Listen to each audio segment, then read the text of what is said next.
All right, I'm working on a 2000 Cadillac Deville, and the customer complaint was the window was inoperative.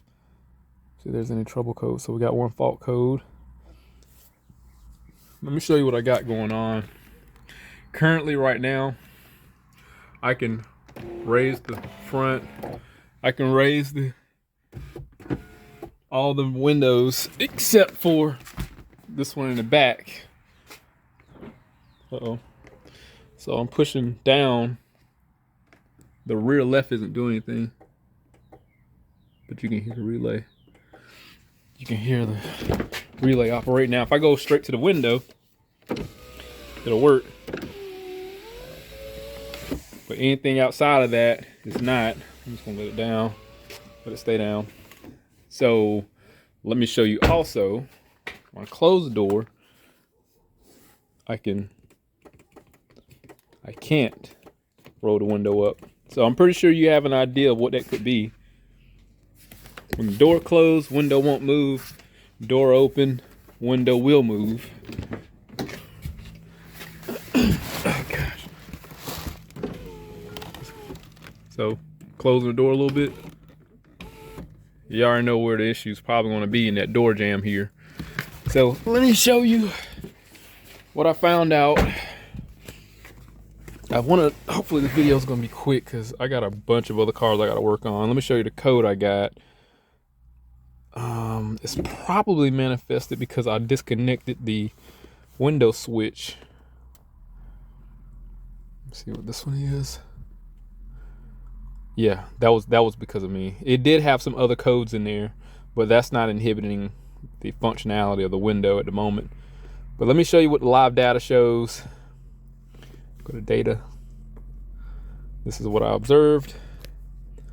So right now it's pulling away -4 amps.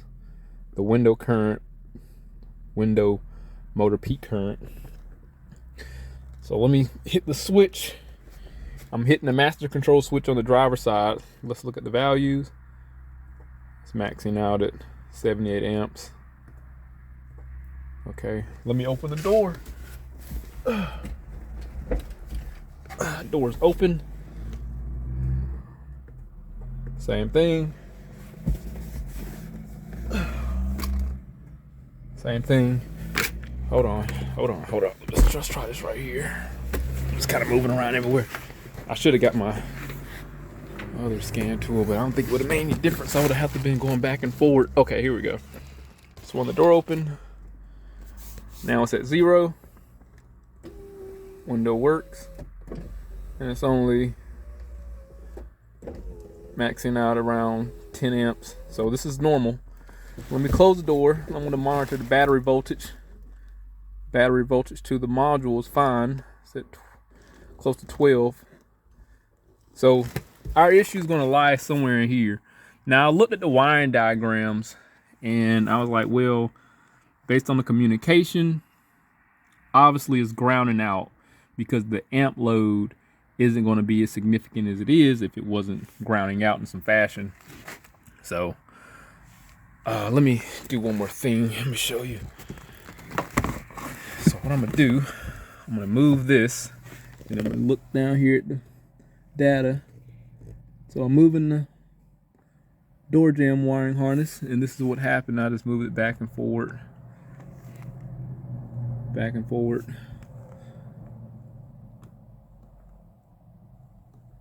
See the data down there moving. And it don't take much neither. Yeah, it doesn't take much. So I'm gonna try to pull. Let me see if I can pull this sleeve off. I don't know if I can do that or not. This is a hell of a sleeve going in here too. So I might just have to pull the. Yeah, I'm gonna have to pull this cover off and get inside of here. See what I gotta do. Could look like I can take this out and move the harness out. And I'll have some more room. Maybe I can move this sleeve while I get all this stuff out. So let me work on doing that, and we'll Hopefully we can find that short, because I'm pretty sure some frayed wire somewhere and it's definitely grinding out.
All right, just to show you what you're up against. You have these tabs here, you gotta pull out, separate, and then lift up. It was just this one was a pain in the butt. But once you get all those tabs pulled back, and this one at the top here, you just simply lift up, and you gotta clear those. Let me show you. These right here. So I'll lightly pull these out and just sit them in there, so when I put it back in place, they'll just fall in. Ouch! Oh gosh, fall in a resting spot.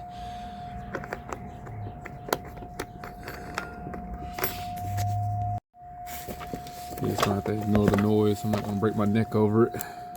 It's part of the job. So I'm still moving it. I can still see my values changing. So this is where I'm going. I just want to see if I can get a little bit better clearance to work around this area.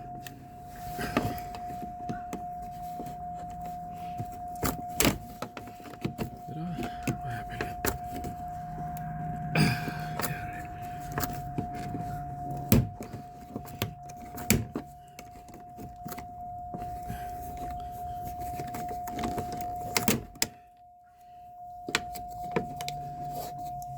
Those to the side.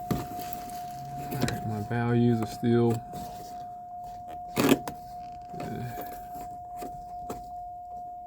They're changing still. So I'm gonna cut this open. Let's see if I can slide it back.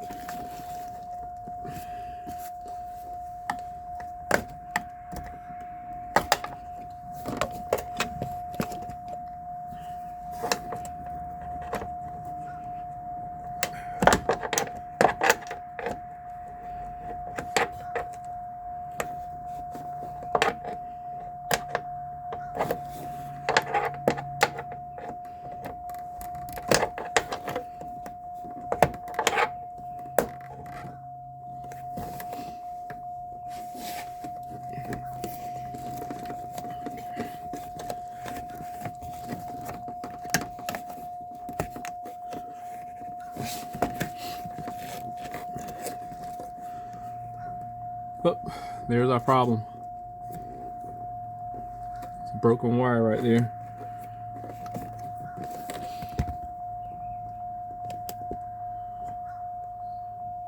There it goes. So it makes sense when I move it. Our values change. I'm looking at now, it's narrating what I got going on. So right now it's at 4, -4. Is at 0 now. So there's our issue, the broken connection.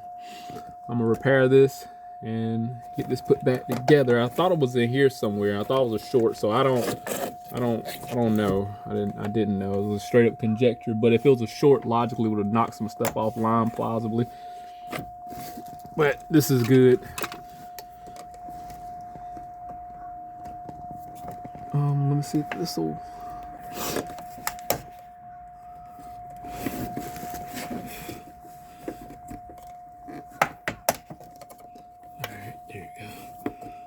Let's try this again. Pry.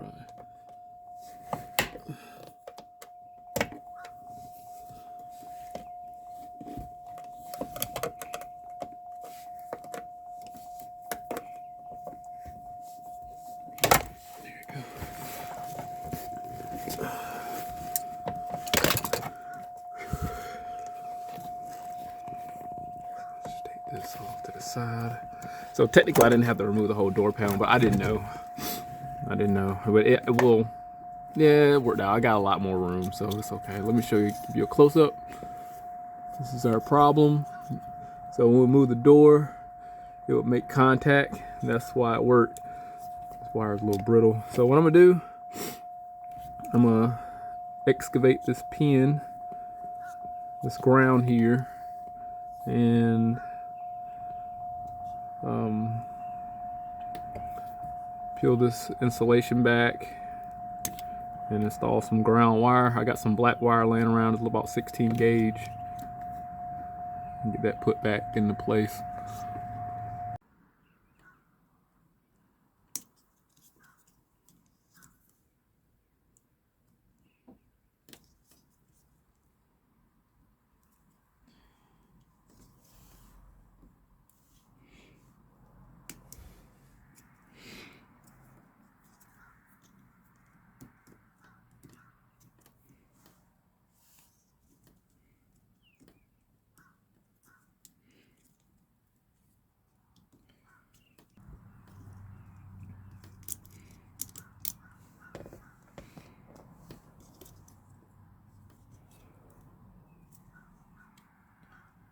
Hoping I can get this.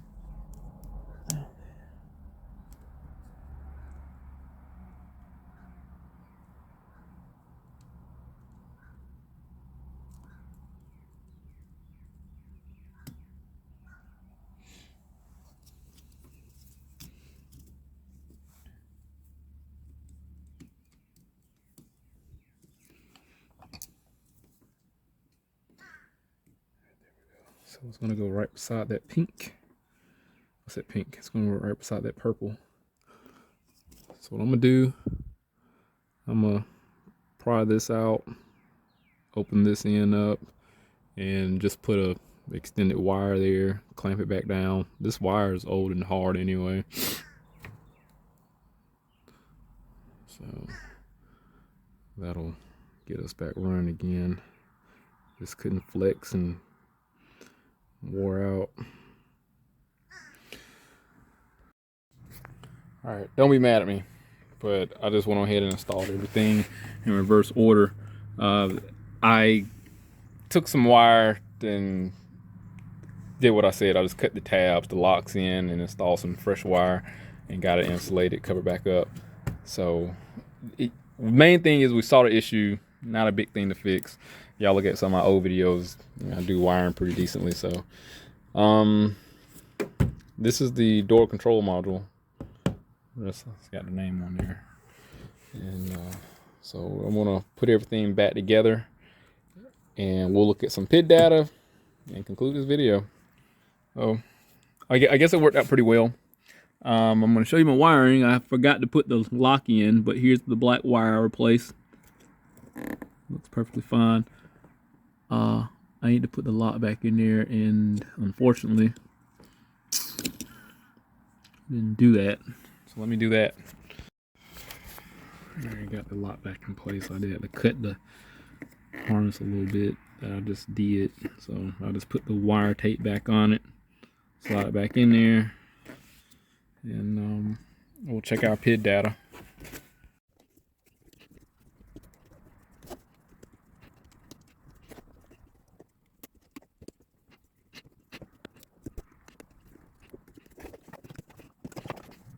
I got the key in the on position. Let me see if I can find the door module. Oh, that was not where I need to go.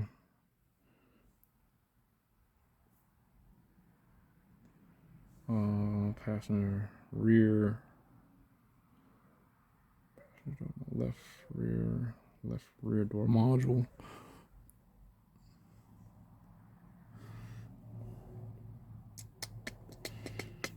Live data. Should be at 0, which we are, which is great. I do need to put my switch back in there. I'm going to move this like I did before and show you that we're totally fixed. No values are changing.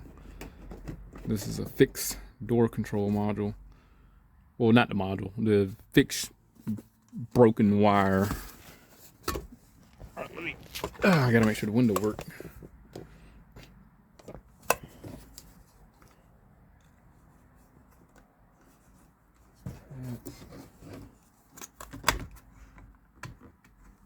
Logically, it should. Wait a minute.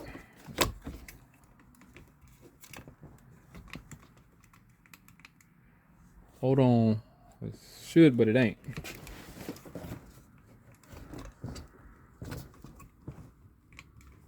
Probably because I got codes in there.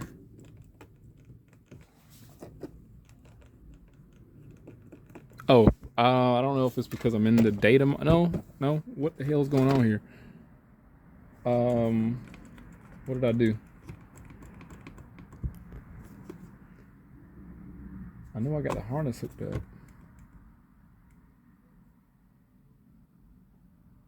There's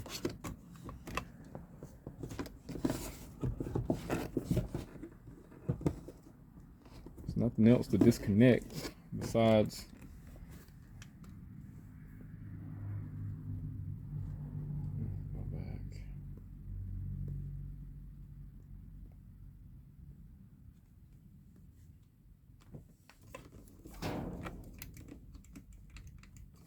I don't have the key probably all the way in the on position. Let me find out.